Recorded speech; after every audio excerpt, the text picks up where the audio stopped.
Okay. I'm Hani. Okay, let's see, Hani. Your mic. Any different? I had to go when I was in college, third graders, part of the reading project community. So there was a little boy in the class that was. Well, good afternoon, everybody. Well, I guess it's still good morning by a couple minutes here. And I'm thrilled to be able to, And I don't remember. I guess, augment your Valentine making here. Hanny, we've got a Valentine's Day coming. We have a rest home next door. And so we're making some Valentines here. They're not all for you. Just wanted to make sure you knew that. But Hanny has traveled all the way from New York City and probably beyond to be with us today. We're very, very lucky. And how timely, because of course, we've just heard about Gaza in the news this week when our president proposed making it into the Mediterranean, coast, resort area of the Middle East. And so it's very timely that we have somebody with such experience that Hani has. And I'm going to have him introduce himself to give you his credentials, etc. But I just wanted to set the tone for his visit with us, and I wanted to ask you if you just bow your heads in for a moment of prayer. The Lord be with you. Let us pray. Almighty God, we thank you that this is your world. This is the world you created, the world you came down to live in, the world you so love that you died. And Lord, in this world, you have asked us to be your partner for peace. You've asked us to be your partner for tranquility. You've asked us to be your partner to bring a bit of your kingdom into this world. And so we thank you for servants like Hani who have devoted their lives to bringing aid, to bringing peace, to bringing hope and encouragement to those who need it most. We ask that you would bless his words as they come to us, that you would bless our ears, that we might be able to, with wisdom and with courage, move forward with the knowledge that we learn to do your work.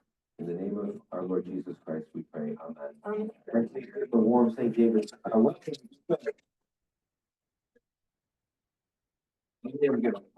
here and sure.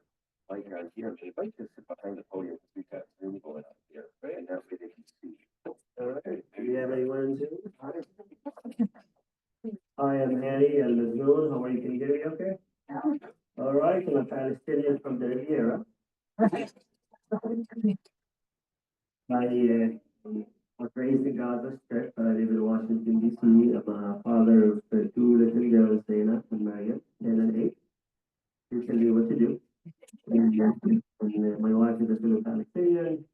Like her, she was born in Algeria. I was born in the Emirates. The Palestinian story, we're everywhere, but not home. I come to you here from actually Washington, D.C., but I flew in from New Orleans. So I woke up with the sun, and now it's I guess I had no idea they had the Super Bowl day. I couldn't get the car. There is no cars there. Hotels, the Roach Motel ones were $1,000. So I crashed at somebody's place, and because that's what we do. We work for a not-for-profit, and some of you know. So thank you guys. I'm here representing UNWRA-USA, UNRWA-USA. Anybody heard the name before? UNRWA, UNRWA? Yeah, it is the largest humanitarian actor inside Gaza. And if you watch Fox News, you would think it's a terrorist case camp. It is been around for 75 years. It's the UN agency that's dedicated for the Palestinian refugees.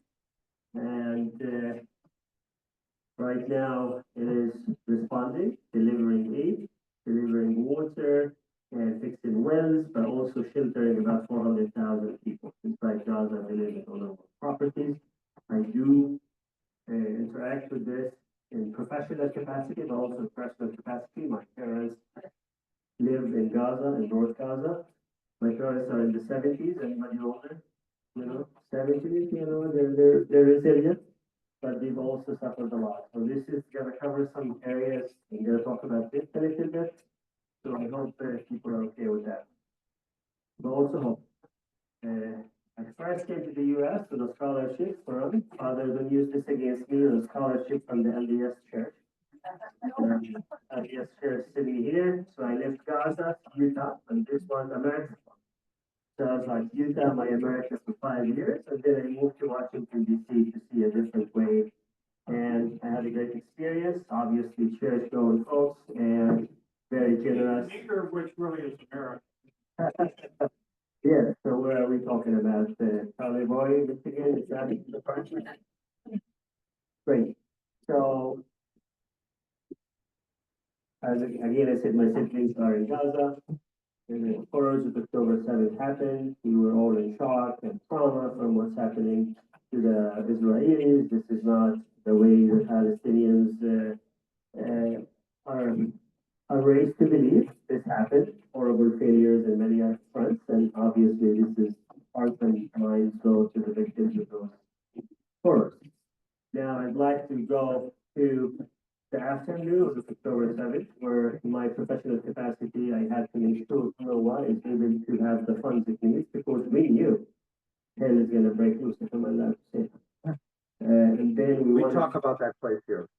Great, thank you for being my share.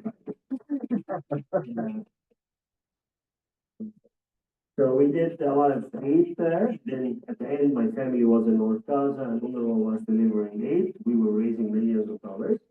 And then November 24th, I wake up to a message that says the Israeli army in using an American plane bombed the house where my brother lived with his wife, Safa, his 4 kids, and they were all gone.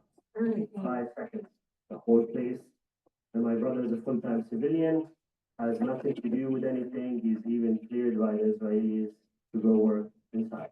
So that's the first where it gets personal. So you lose your sibling, he's a year younger than me. And I was with him actually a few months, about 3 months prior. I was in Gaza visiting with the family.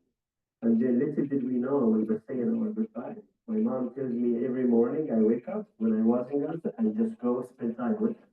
And she said, you wouldn't do anything with us, you would just go spend time with Magic. And she said, now we know why. So when he was killed, my mom was guarding their bodies because they were trapped in the building. And she is grieving. She knew she was dead. They could not get to them because there is no bulldozer allowed to recover them. So she was guarding their bodies from stray dogs so they don't eat them. And for a week, took the family a week to dig the bodies. Poor Safa, my sister-in-law, she was buried twice. They were able to recover half the body, and then the next day they got to the other. So the youngest is my nephew Ali. He's 7 years old. Little boy, he likes to dance. There's a lot of stories about him in the internet as well as UNWRA, the basketball player. So this happened, we're dealing with this. And then 2 weeks later, maybe 10 days later, the Israeli army releases footage. That's December 7th, 2023. The Israeli army releases footage of Palestinian men in their boxes. You've seen this near the enclosed men. And lo and behold, I see my brother among those men that they're saying these people are fighters and bad people. If you were you're like, maybe they are. But then I see my brother and I know he's not even physically fit to go run for 5 minutes, let alone to be a fighter. So a brave journalist asked questions. The story from Israel fell apart. He was released 23 hours later. And they released him halfway without his shoes in boxer in December cold and told him go. So he had to walk 3 miles in a broken road without his shoes. People really literally threw clothes for him. He wasn't the only one. He had a few other overseas. 2 weeks more, 3 weeks later, I see a video of my sister, Samah, trying to, if you remember, the Israelis wouldn't let food to get to North Gaza. They spent until recently. So she was baking bread using rabbit food. Like she's grinding animal feed and she thought she's gonna make bread. And she said it smells so bad, their cat is not doing it. So and that broke me because I'm raising millions of dollars here for UNRWA. That's an amazing organization, but the Israelis told UNRWA it cannot look at all. My friends here. In fact, a gentleman in Michigan, he sent me like a couple of $1,000 in my Zelle account, and he said, "Hey, go figure out how to get people food." So we kept trying to do what we can. Remember, the banks were offline. There is no banks. The communication was hard. So my brother Mahmoud started going to some nearby farms, you know, foraging. There's a lot of greens with the rain. I knew a few of those personally, which you see it in your grass sometimes. It has a lot of omegas. So we would collect those and make soup for people. This chard is another element that comes with the rain, so people collected and mallow, common mallow. So we'd make these and make soup. For young kids who are starved, they would come and eat. We launched this actually in February, right around Valentine's Day, so this is the timing. And he started cooking for people under the banner of the Gaza Soup Kitchen. And as first day, 120 kids showed up to eat. And then the next day, we told us we did our deed. No, the people showed up to our house. Kids, we wanted food. So we started making this an operation. So my brother Sheikh Mahmoud started cooking for people. Obviously, there was no flour. There was some starch he was able to get with potatoes. He got overgrown zucchinis. So remember zucchinis, you know, the Arabic ones are tiny and small. But because nobody picked the zucchinis for 2 months, they were the size of pumpkins. So Palestinians get emotional because the land is generous for us, or like the land, when everybody failed us, the land did not. So we would make the zucchini soup and just get people to survive. Fast forward a few months later, we open a medical point that's to save people, sometimes in the summer. And then families with the Kamal Adwan Hospital in North Gaza was put under siege. The Israeli army and drones and quadcopters would shoot at people who come to the hospital.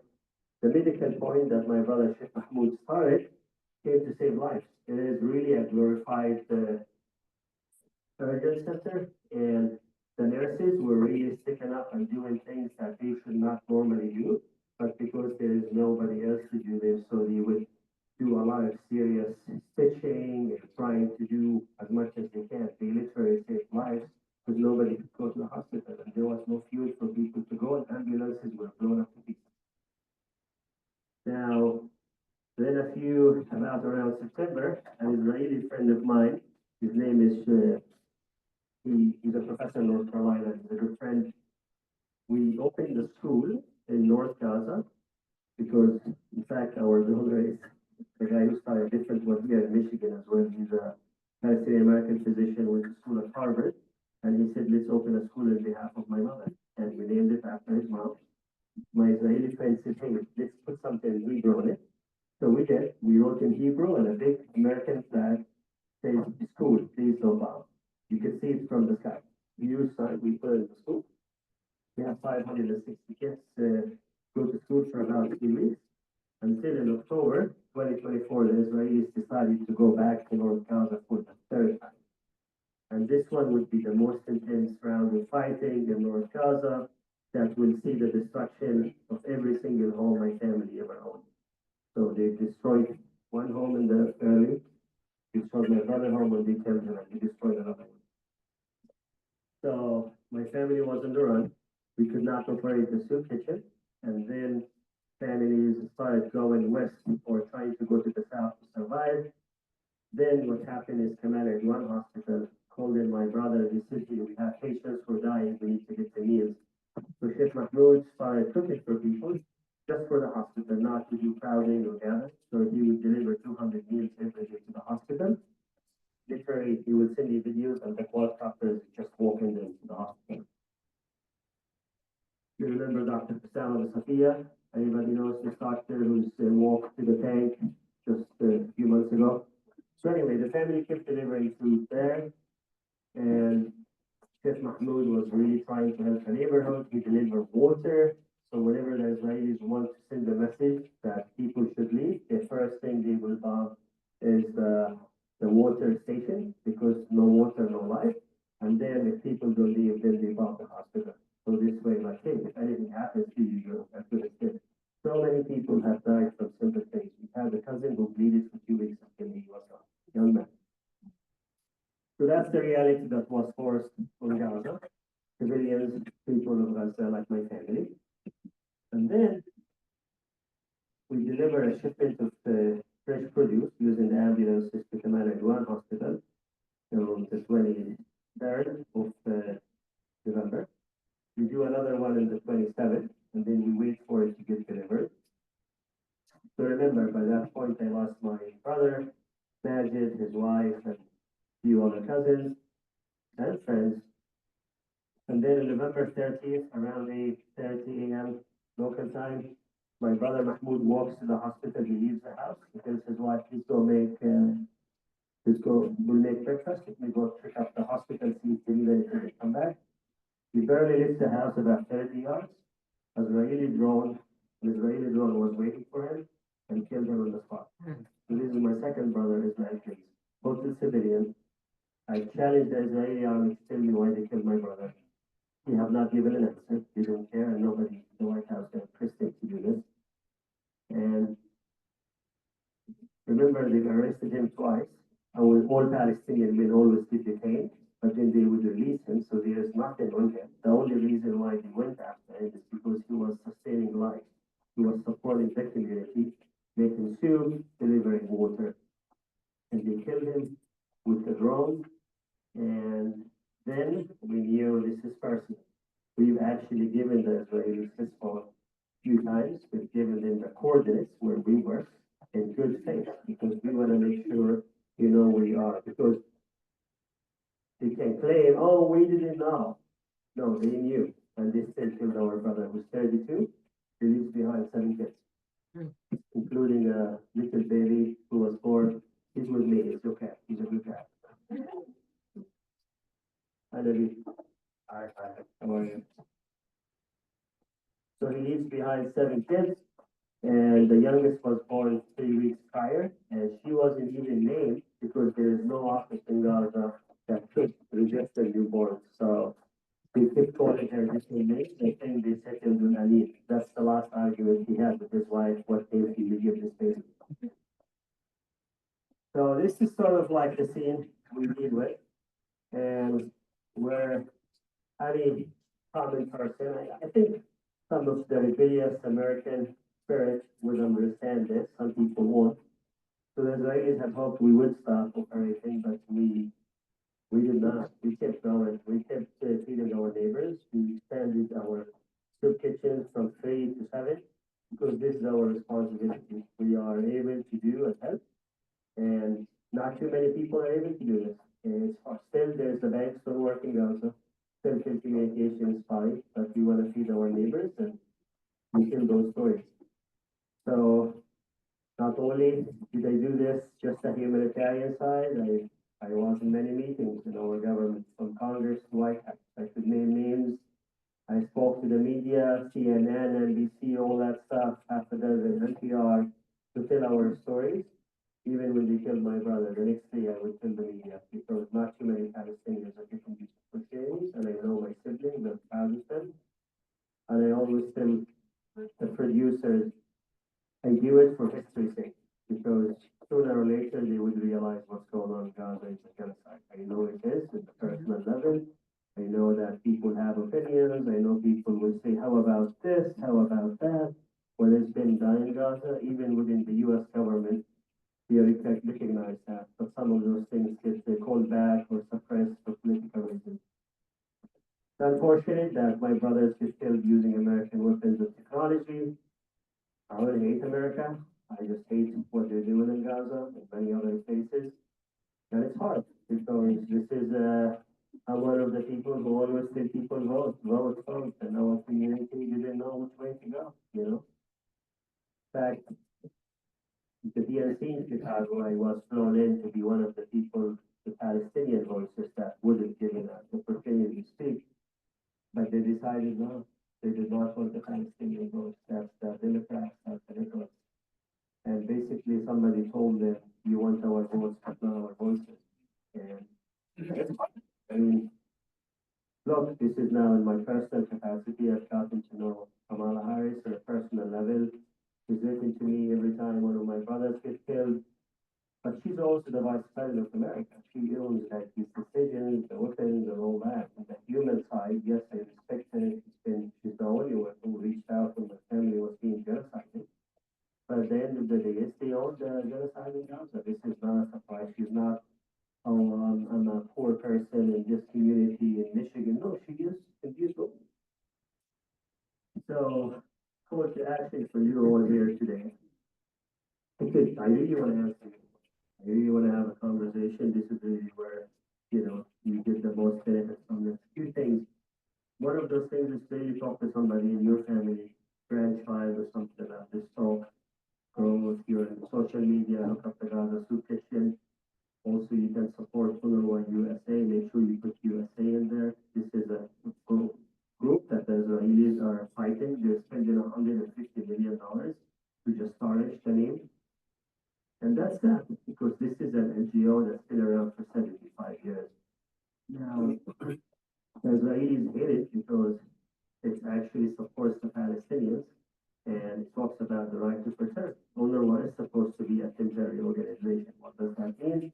My family is from historic Palestine, the town called Asqalan in Arabic, in Hebrew it's called Ashkelon. That's where my grandparents were forced and ethnically cleansed.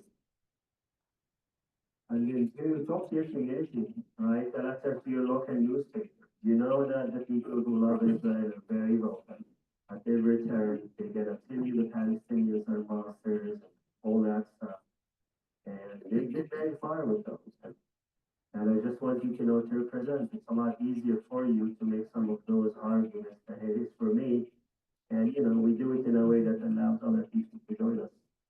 Also, look at your investment portfolio and see what companies are hurting the Palestinians and just make these decisions, not just about the environment.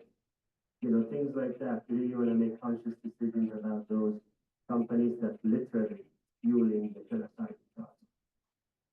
So, I'm a person of faith. I have a lot of hope. My family has gotten some rest now in the last 4 or 5 weeks with a ceasefire. I hope it's sustainable and it's durable. I'm here to tell you that I told this to the UN last week.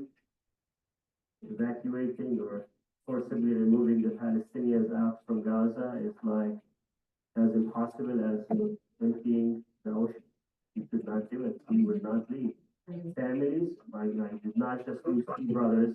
So some guy in the White House go talk about the real estate deal, and our family would not leave. I assure you, my mom had a chance to leave Gaza in December by the help of the U.S. government, and she said, no, we will not leave. Either all of us leave or we stay here. And she stayed. We paid a heavy price for staying in North Gaza, a heavy price. We've lost a lot. We've suffered a lot. Gotten to the degree where my mom is a diabetic. She had an episode, and we could not find a sugary drink in North Gaza to balance her sugar. And we continue to do this. My dad just delivered 4 water trucks to our neighborhood. That's the other thing, little things. People go back to the north, and then if they don't find water, they go to the south. Our intention is to get people to do it their land. And I assure you, the things that my brother did provide meals for people, and that's one person. He's barely educated. He's a shopkeeper. He turned into a neighborhood hero, and he's written an op-ed for the Washington Post. He's written, he was in NBC and CNN, and they said him. So I had a brother who died, who was killed, nameless and faceless, and another brother who was known also was killed. So there's really no reason for him to be killed. I dare the idea to tell us why they killed Sheikh Mahmoud. They're not going to answer. They killed an American woman, Shireen Abu Akleh, the journalist. They killed a Turkish American woman, and nobody cares. You think these people can answer? Certainly not this administration. Anyway, I ask you to pray for my family as well, and all families that are hurting. And I'd love to open it up for questions, and I want to keep this to you really, to just continue to know this is about justice. This is not about, hey, let's get them just a bundle of food. And UNWRA-USA on the ground doing this. My family is doing that, where UNRWA was not, but please continue to pray for them. I just really tell people, if you call out people who are like, oh, the Palestinians are monsters and all that. I could show you videos of Israelis burning kids just for fun, or destroying homes in Gaza. Just yesterday, they burned the whole entire building because, as they said in Hebrew, so the Palestinians don't find anything. I'm not gonna be neighbors with these people. Not anymore.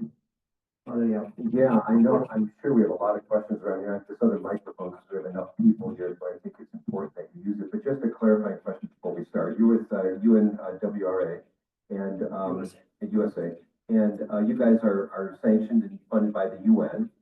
We're not funded by the UN, but we are raising money for. You're raising money for that, right? Correct. But, not too long ago, you guys were banned from coming into Gaza, is that right, or coming into? Could you explain that? Yeah, absolutely. This is really the question why I came here. So the Israeli government, late October passed legislation that they said they will ban UNRWA. So that meant is that they're gonna. And you're the number one aid provider. Correct. In that area, and they're gonna ban you. Correct. So they said they're gonna ban UNRWA, but they're doing it in phases. So they basically told the Jerusalem office, the East Jerusalem office to leave. And we think they want to take this office to do a settlement development. It's always about land grab. So that's the first one. What is now happening is the Israelis are not talking to UNRWA, but they're not forcing UNRWA to leave because there is no replacement for UNRWA. UNRWA has 13,000 staff in Gaza. There is no other agency. What World Food Program has 100 staff. This is the organization that educates 400,000 kids. This is the agency that has 8 million patient visits since October 7th.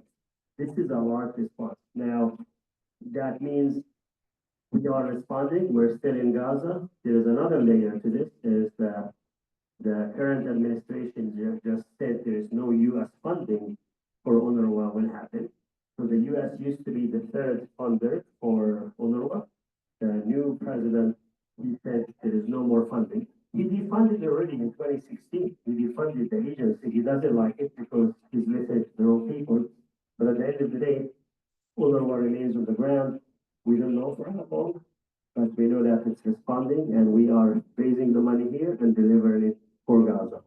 Now, the president could have done worse things, but they chose not to because they know it's an agency that's available. Now, the biggest misinformation campaign, and I talk about it, is the Israelis have people convinced that UNRWA has some staff for militants or bad actors. Here's the thing.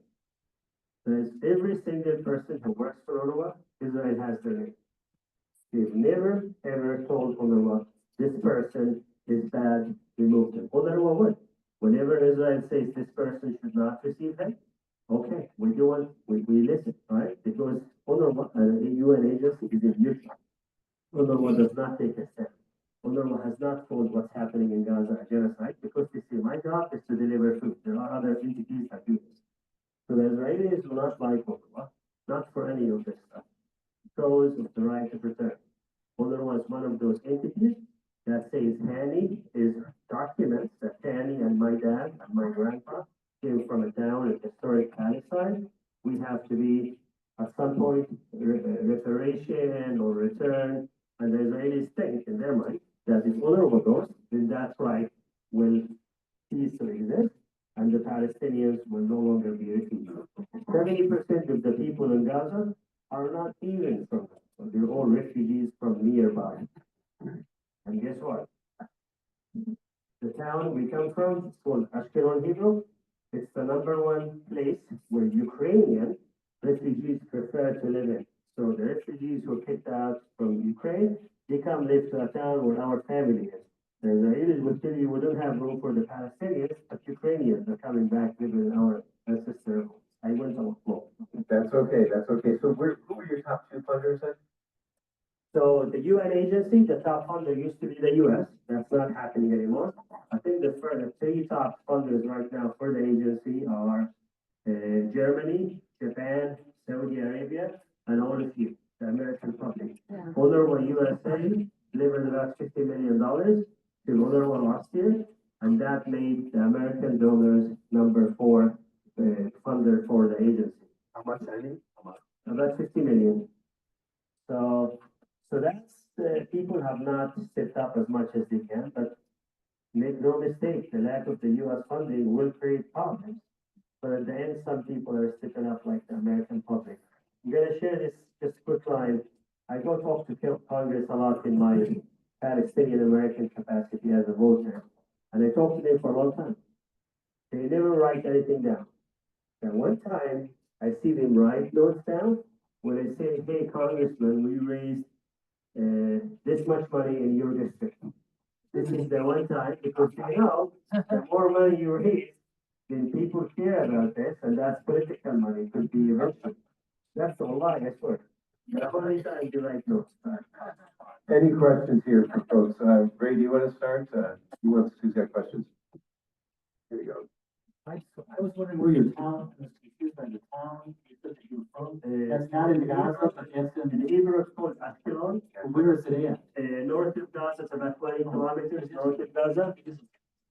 It's not in Gaza, it is outside the borders of Gaza, and it's north 20 kilometers. Did they go on? No, the Golan Heights is way up. Yeah. So it's south of Tel Aviv, so it's halfway between Gaza and Tel Aviv. There's a community there. I think it's might be number 1 or 2 size down. So that right of return, is that a UN resolution? Yeah, there is one in 1967. There was, So it doesn't necessarily, like you said, go with the. so that's what Ola was telling the Israelis. They say there are other UN mechanisms that talk about the right of return. So that's good question. All right, more questions. Was that one of the laws, like in the Geneva Convention or something? That's one of them. The Geneva Conventions is one of them, but also there's a few resolutions. But beyond that, there is also the UN Committee for the Practice of the Unalienable So Rights there's of a the legality Palestinians. involved. Of course, ICC, ICJ. That's why the Palestinians don't leave. I mean, and keep being booted from one place to another. They don't want to leave the area. No, they do not want to leave, and two, the neighbors understand that if the Palestinians leave, they're not allowed to go back. Exactly. That's why They have a legal right to go back. and the Israelis start the Riviera, when they do the Riviera, are they gonna allow the Palestinians? I tell you, the Riviera was happening. I don't know if you read the news today, the Egyptians said, you're stupid. You wanna put the Palestinians to engulf you, you would rather just keep them in Gaza and sit there for your safety. So that's a good argument the Israelis understand. They said, you put them in Jordan, and you put them in the Sinai, they would surround you. You would be really even more surrounded. You think we're bad? Try those people now. So tell us about the apartheid and how the Palestinians are in Gaza. They're allowed to drink their own waters. Yes, so one of the quotes I heard is Palestinians are supposed to farm without land and fish without water. So I thought that's pretty much accurate. Yeah, it's true. That's a solid quote. So Can I write it down? yeah, No, joke. so I guess there's a maritime law where international water you can go out 120 miles. Oslo restricted that to 24 miles for the Palestinians per Oslo. I don't know why we still talk about Oslo. 24 miles, but the Israelis never allowed the Palestinians to go beyond. If they want to be generous, maybe 12 miles, but the reality it's about 7 miles, and you can't get a lot of fish 7 miles into the water. So that restricts what the Palestinians access. In the West Bank, that's where you see a lot more of this apartheid practices, where there's special designated roads for special Israeli plate numbers. Every Palestinian town, every corner has a camera that's even higher quality than the White House has. Every movement is recorded. If you live in Jerusalem and you want to marry a Palestinian outside the city, you have to move out. They kick you out, and you can never be in the same place with your wife or partner if they're not brought into the town. But you could be from Brooklyn and just go on a property in Jerusalem the next day and bring everybody and have a huge family. So there's a lot of those practices. And for me, it's about really, I focus mostly about how can we opportunities, what can we do? I try, one of the things I tell this administration, I say don't act like you care about the Palestinians. The American movement just killed 50,000 Palestinians. I say we estimate there's about 50,000 Palestinians relatives of Palestinians, meaning my friends who live here have cousins, siblings and parents who could come to the U.S. The U.S. could start and say, okay, we gotta bring as many people as we can to give them a new life. That's an easier one, but I doubt anyone of the hardliners would accept this. But they wanna go and make it other people's problem. I did hear the senator from Tennessee, he actually was surprised, he said, we like Palestinians in my district. I'm not saying Palestinians should be removed, but I'm saying is people deserve a better life, right? And they could pursue it. If somebody, for example, maybe one of my siblings want to come here, right? You're never gonna allow that. So that's one. I do not want to see Palestinians in a place like Lebanon where they're not allowed to work in what, 30 or 400 jobs. They're not supposed to. Palestinians do not. 80 plus jobs that I'd love to have. Yeah, and he's from Lebanon. He will tell you there's a lot of. And Lebanon is a small country. Why should Jordan, that's resources poor, solve the problems that Israel created? And I don't, the Palestinians will leave. I promise you, people will die in their destroyed homes over leaving.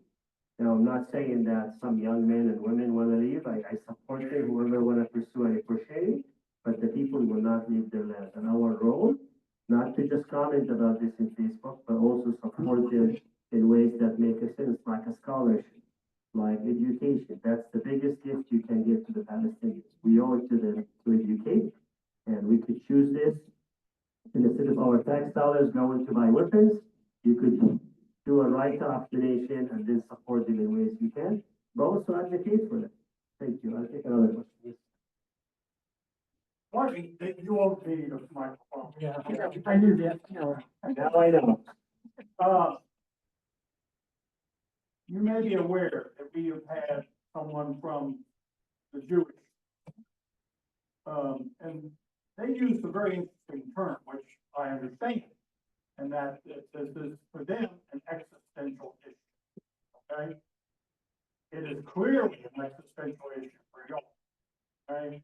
So we have two groups who regard their situation that if they don't protect their rights, they won't exist, okay? And so you have a conflict of opinion and rights here. Well, I'm gonna ask you what I asked the rabbi. This has been going on for a long, Not very long, but yeah. I think you started showing up in real issues after the Dallas Fowler Declaration. Correct. Okay, so that's longer than any of us have been alive. So I would say that you have a long history of attitude. What makes anyone think that what y'all have been doing one way on both sides is going to solve this issue?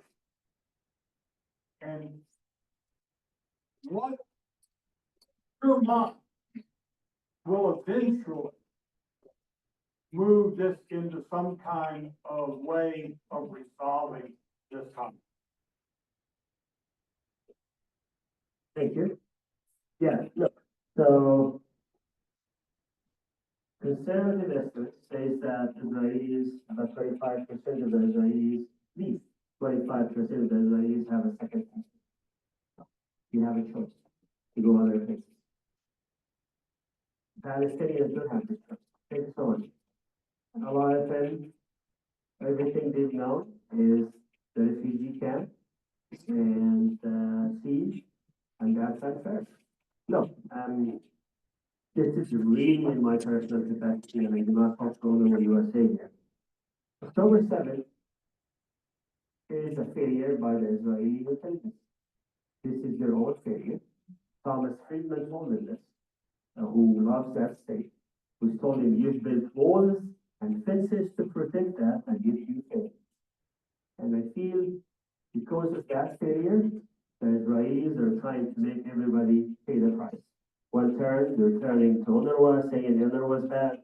Another one, they're turning to the Palestinians, and the other one is to Iran and everybody else. But at the end of the day, look, they did not have to put a siege on Gaza. You know what they did with the unintended consequences? They put Gaza in siege. They don't allow money to go in and out. Guess who's the biggest employer in town in Gaza? the militants.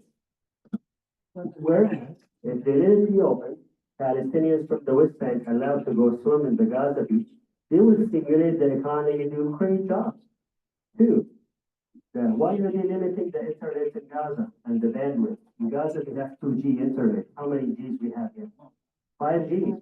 How are you? And we're talking about every other person in Gaza is a young person. They love the internet, but you could create digital economy.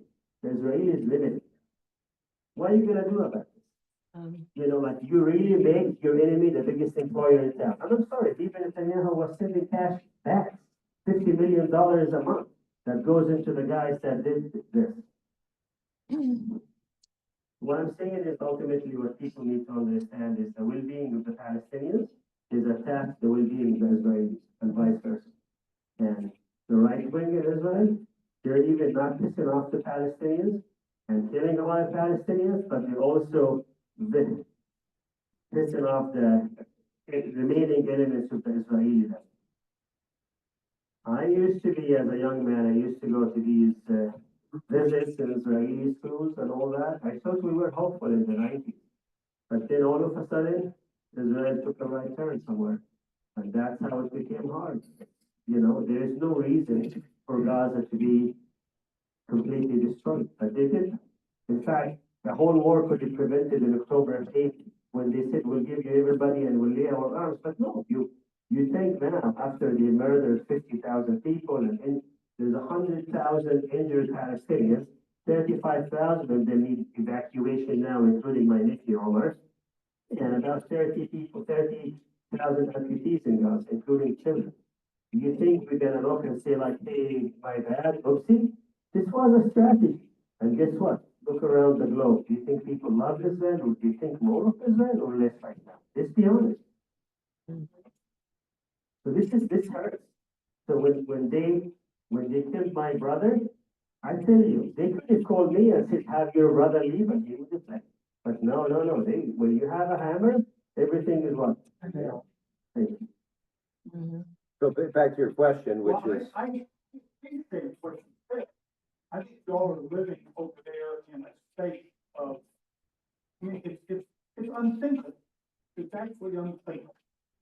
But I don't know that having it being unthinkable and being mad and trying to get Israel to do something that they haven't been willing to do from the standpoint of course, isn't going to solve the problem.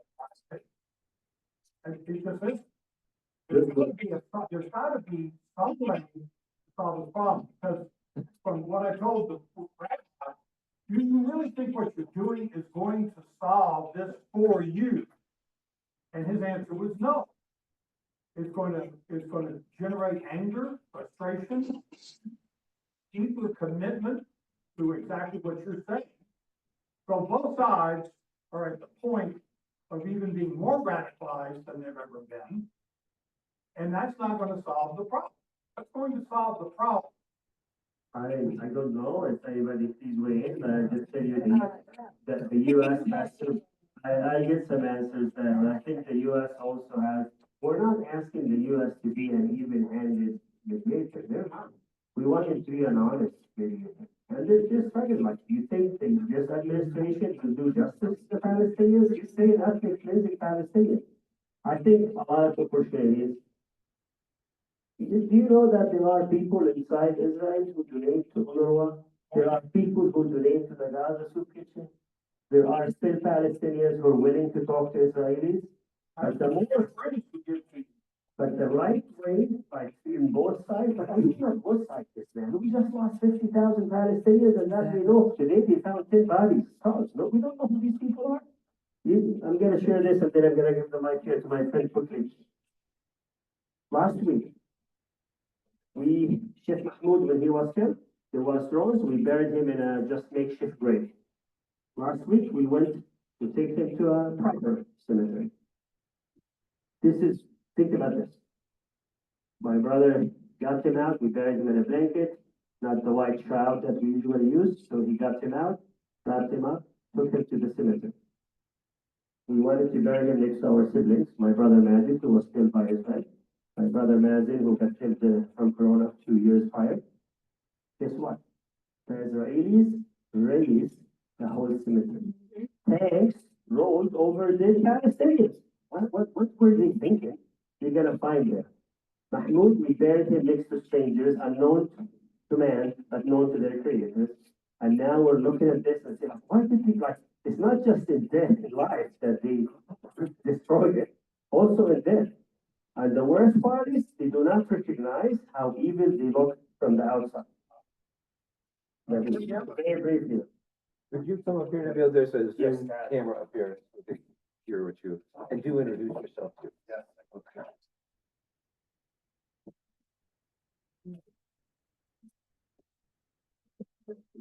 And the year of those sales, I'm from Netherlands, I've been here 47 years. The answer to your question is, if you want two words, what should we say? The law of exertion. The quick one is, it's not complicated. One person, one vote. Like we did in this country here. What we did to the neighbors in this country, what we did to the backs here. Look what we have today. Done. Okay? No question. I mean, you can argue with that, but no one should argue. I'm not gonna give you the long explanation because it will be forever. One thing I want to tell you, just add a little bit to what Hani said, just show you the brutality of Israel. That's most people. You know that you're not allowed to collect rainwater in the West Bank. Palestinians are not allowed to collect rainwater because it's the property of the state. I'm not just gonna take the property, but how strange when I'm gonna get the mic because I can talk. And that's that. The restrictions on what the Palestinians can bring in and out, I'm only gonna cite three things. Palestinians are not allowed to bring in cilantro, chocolate, and wedding dresses. Yeah, those are different. This is official. I'm just telling you just to show you the brutality, the sheer brutality of this regime. Okay. Again, I'm not going to talk much more because just think of these two things. Think of, you cannot collect rainwater, and there's another thing in the West Bank, by the way, the milking cows.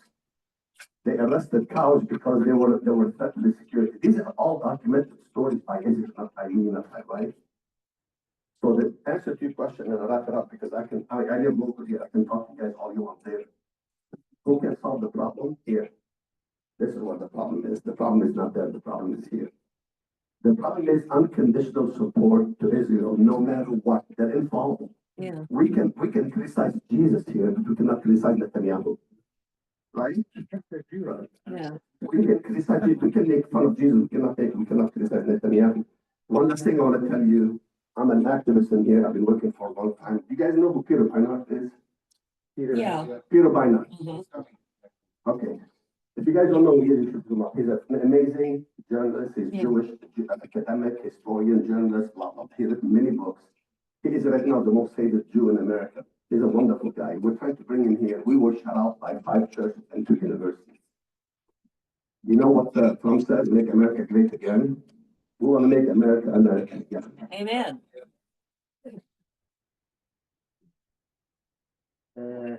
Also, with the truth in your side, you don't have to spend $150 million spinning lies out there. You know, we spend $5 and people support us.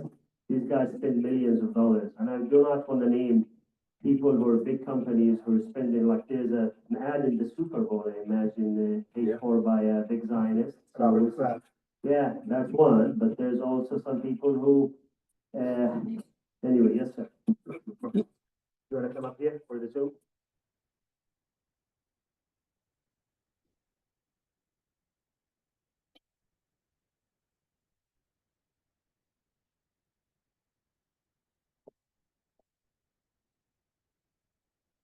My name is Hassan Naqash. I have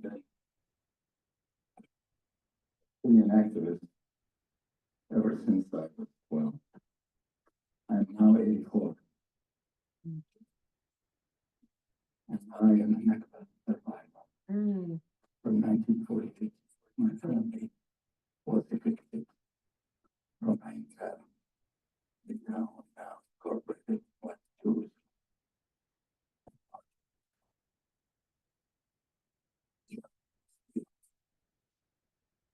In what we call Palestine. I don't want to.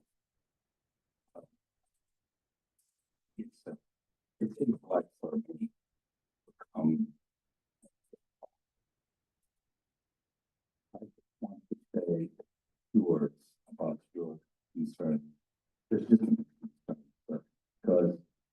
is the prevailing in the United States.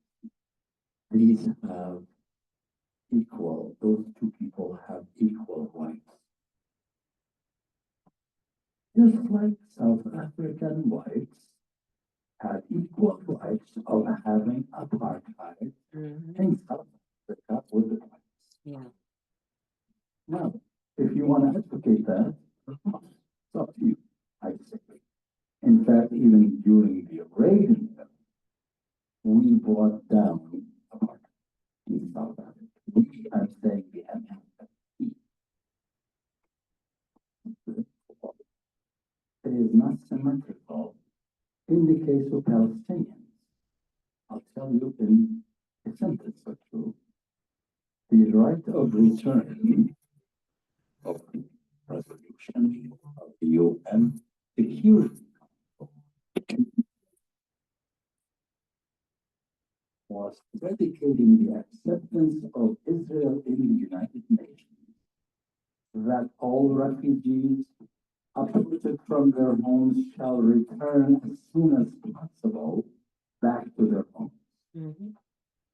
It is the law, it's not the Geneva Convention. It is the Security Council law. And Israel said,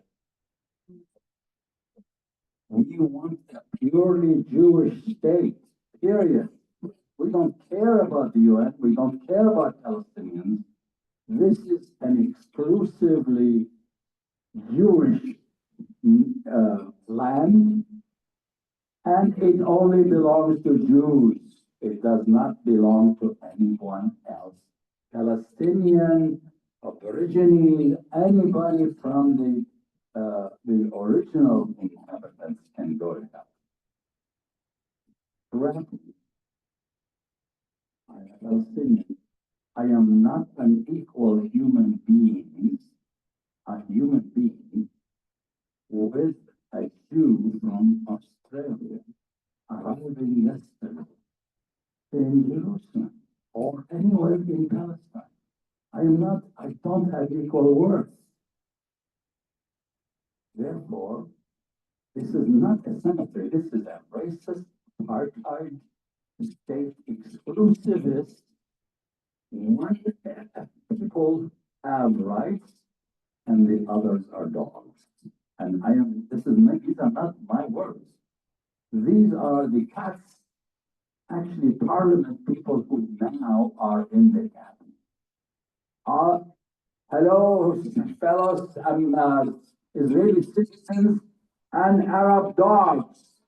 That's a quotation. I think I've said enough. There is no cemetery. It's either them or us, and we are accepting, that to wrap up what is hopeful. We are accepting a two-state solution. In 24% of historic Palestine, where we had it all. Who is stopping this? The Israelis, and backed by the United States in weapons and also in the Security Council veto every time. I am so sorry to take so long. I've lived all this. Thank you so much. Thank you. All right, more questions? So remember, around the Balfour Declaration, there were Jewish people in Palestine, and they were living with Christians and Muslims until the project to start the state has created a lot of animosity and bloodshed. And I'm reminded, my wife and I went to the largest rally for Jewish Voice for Peace in Washington, D.C. My wife never rallied anywhere. I thought these folks were conflicted Zionists. I didn't know. They were very clear. The moral clarity about this issue for them was inspiring. They went and actually went to the Senate and got arrested in a peaceful arrest. So there is people who care about this. My boss, my mentor, UNWRA-US is Mara Cronenfeld. She's Jewish herself.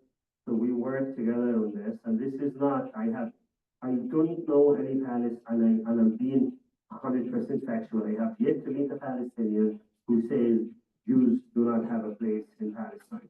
but they're against this, what's going on right now there. I know Ben Gavir and all those folks are not, they're not, they don't even see us. And not only that, you've seen the documented torture in Israeli prisons for Palestinians. They do hideous crimes for cherish, I should not mention them. But at the end, I know, I want to answer more questions, but there's a powerful quote. I don't like him, he's racist, Winston Churchill, but he once said, count on Americans to do the right thing once they have tried everything else. This is an example where. Any more questions? Yes, sir. This one question. Then you, was, mentioned that your two brothers. I know. Can you speak up, please? Can you speak up? Yeah. The question is, where do you get the strength to do what you do after having your two brothers killed? Personally, I have lost a brother, and when I lost that brother, I didn't want to go on. So I just really admire you, for you doing what you're doing. Where do you get that strength? Yes, it's tough. My mom inspired me. She is a person of faith, where I start to begin in some form of faith is a mental disorder, where I feel so like in pain, like she's accepting, she's crying, her two kids, she's buried them. It's hard. My dad, his siblings, if it happened to me, I will die. I go on a rock. This is the oldest among his siblings, and he's keeping it together. He cries and he refuses to say the word that Mahmoud was killed because this is the baby in the family. He used to live with him. He's the right hand.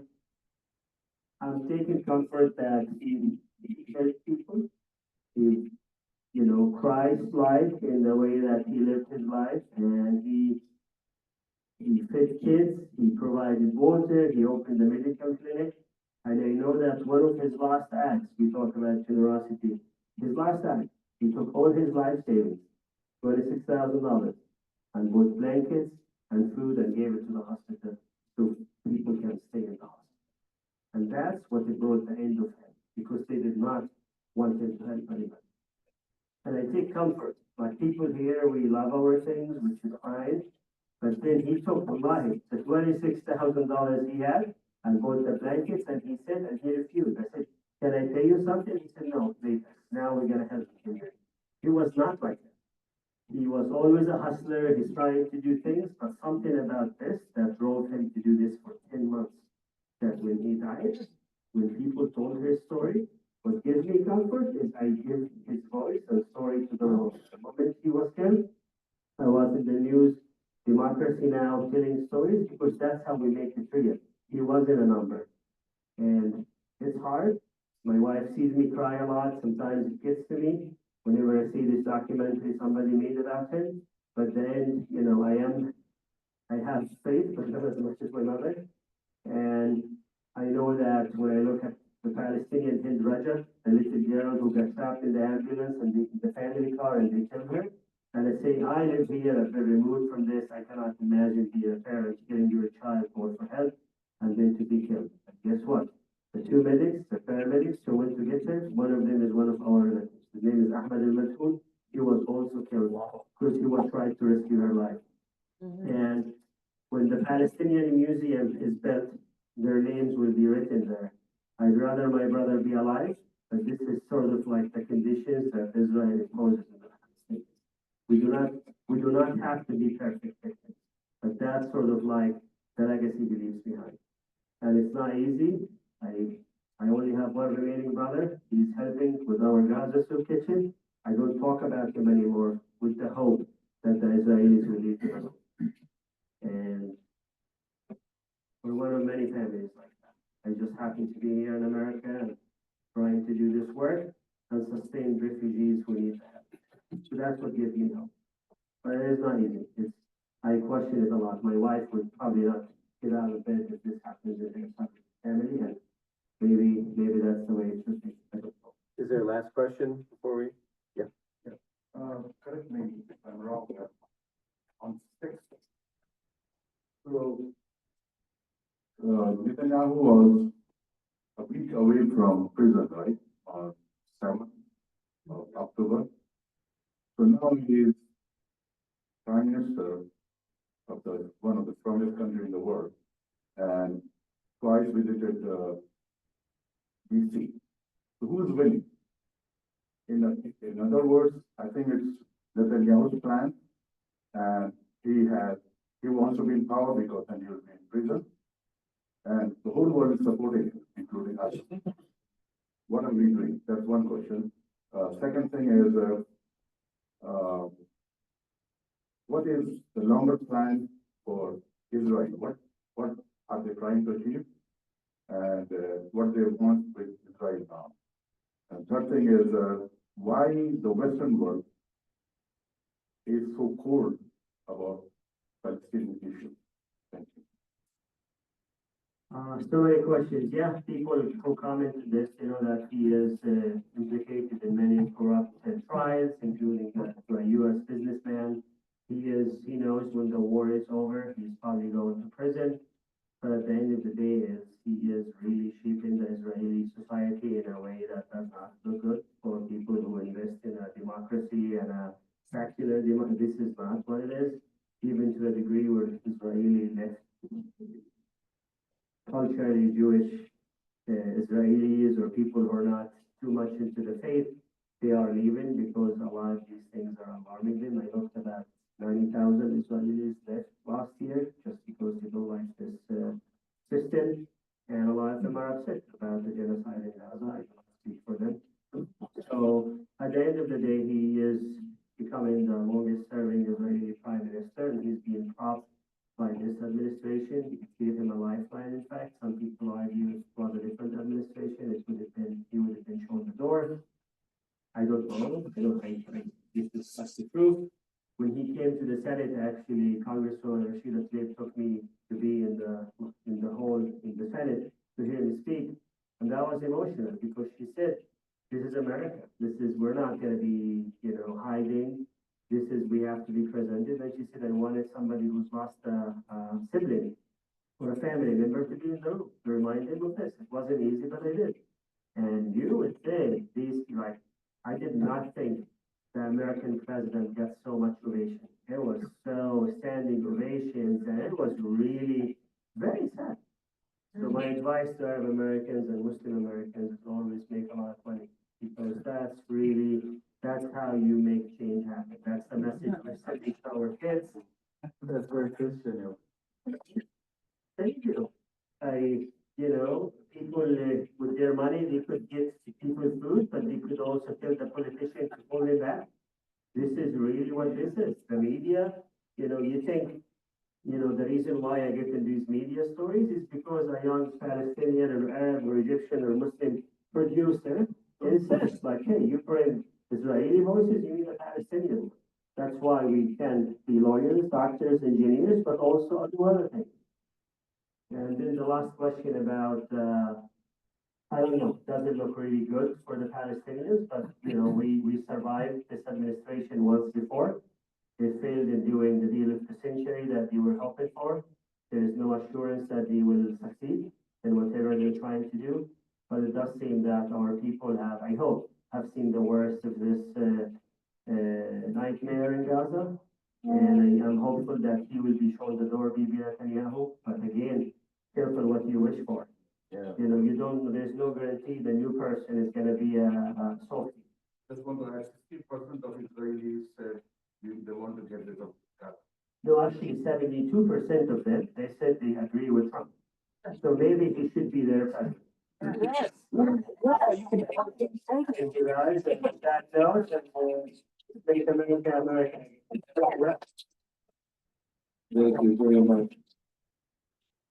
Martin Luther King famously quoted, and I do want to address your question, Father Steve, and he quoted a famous theologian who said, the arc of the universe, the moral arc, bends towards justice.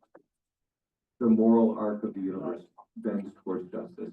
Over time, Well, and when we talk about Muslims and Christians and Jews coming together, and they all will say, we will all say we have hope. And we hear these tragic stories of oppression, of vengeance, of murder, of violence that break all of our hearts because we are not wired that way. You, my friend, my new friend, you are coming and representing a traumatized nation, a nation that will take generations to get over, and I won't even say over, but to get through what it is that you have suffered. It's an absolute travesty, and I want you to know that we as Christians are here with you to be present in your suffering and praying and hoping and supporting health and healing in the journey. Where is there hope? There is hope in this understanding that the arc of the moral universe is bending toward justice. And so, will you be able to stick around in case people have some questions here Yeah, before you go? absolutely. And I have my business card if you want to get in touch. We do have an event coming up on March 16th. There's an event on March And there's far, 16th. it's a Ramadan. Yeah, and you'll let us know, and we can let the congregation know. Absolutely. We do welcome the rabbi here. We do welcome any representatives from the Muslim community. In fact, we are having a Bible study coming up this Tuesday for the next 3 weeks. We just finished a Bible study with the rabbi on Genesis. We're doing one with an imam, Steve Elter in Warren, and he is going to be educating us because for that moral arc twist, we need education. We need to hear the voices. We need to be informed because a good conscience is going to win out. So I would invite you just to put your hands together in thankfulness for our friends.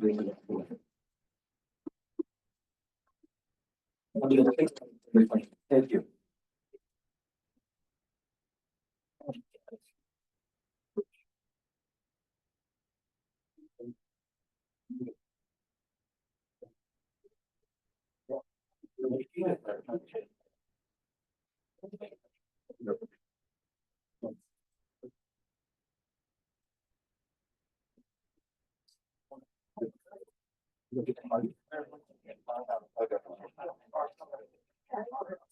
I'm right here. I'm right here.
One thing that really, one thing.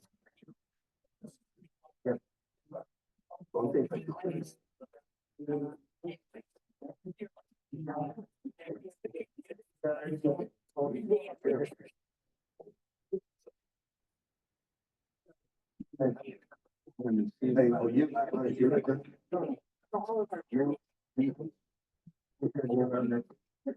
March 10th. March 10th.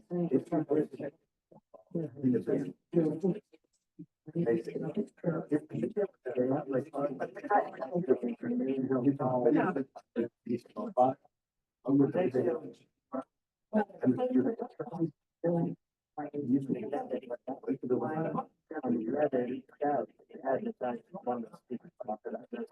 Yeah, I hope there was enough people here, but the weather was miserable. Well, at least we'll have it on YouTube, so people can. You're right. Yeah. God, look, how far is Town Harbor is here? Do we know the NPR, that they, is that still going? Yeah. Oh, what we, I don't know how to stop it.